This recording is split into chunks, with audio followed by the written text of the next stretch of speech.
সম্প্রীতির বন্ধনে আবদ্ধ নওগাঁর অন্যতম একটি উপজেলা নিয়ামতপুর। সেখানে সম্প্রীতির এই বন্ধনে আবদ্ধ হয়ে বসবাস করে নানা ধর্মের বর্ণের মানুষ। আর এইসব ধর্মাবলম্বী মানুষের জন্য উপজেলায় রয়েছে মসজিদ, মন্দির সহ বিভিন্ন ধর্মীয় উপাসনালয়। আর সনাতন ধর্মাবলম্বীদের জন্য এই নিয়ামতপুর উপজেলায় রয়েছে দেশের চতুর্থ বৃহত্তম মন্দির শিবপুর বারোয়ারি দুর্গা মন্দির। 1958 সালে শিবপুর বাজারে স্থানীয় সংসদ সাধন চন্দ্র মজুমদারের স্বর্গীয় বাবা কামিনী মজুমদার এই বারোয়ারি দুর্গা মন্দির স্থাপন করে পূজা অর্চনা শুরু করে।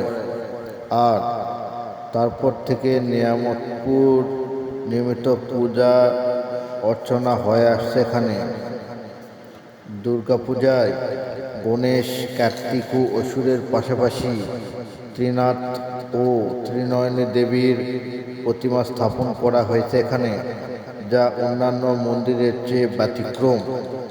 আর বারোয়ারি দুর্গা মন্দির ছাড়া এখানে একই স্থানে লোকনাথ মন্দির, শিব মন্দির, শ্রী গণেশ গোসাইয়ের মন্দির রয়েছে।